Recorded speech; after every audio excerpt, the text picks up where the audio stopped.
Say hey for me.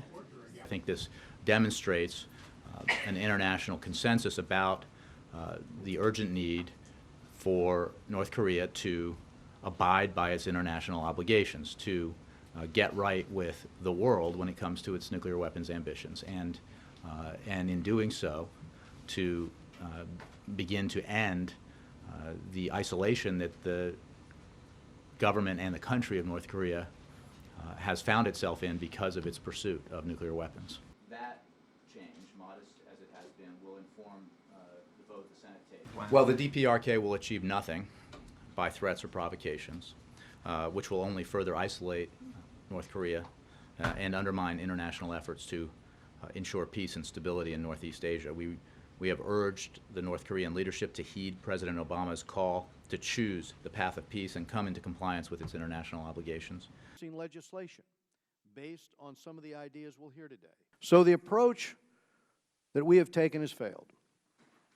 And 3 nuclear tests later, I think we have to be realistic. We have to find a better alternative.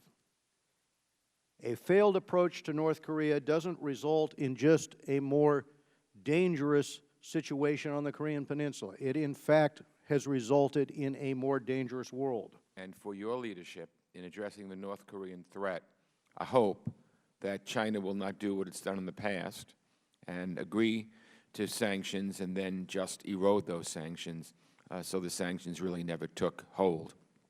I hope that China will finally understand that the North Korean regime is a threat to stability in that region of the world. Distinguished members of the committee, I want to thank you sincerely for this opportunity to testify on I believe in the next 24 months, North Korea's global and regional threat will go from bad to worse. Not only do I fear North Korea will deploy nuclear warheads on its expanding and increasingly sophisticated missile force, including directly against the United States and our allies, I'm concerned that the chances of North Korea exporting nuclear weapons and nuclear-capable missiles to Iran is alarmingly high, if indeed something has not already occurred.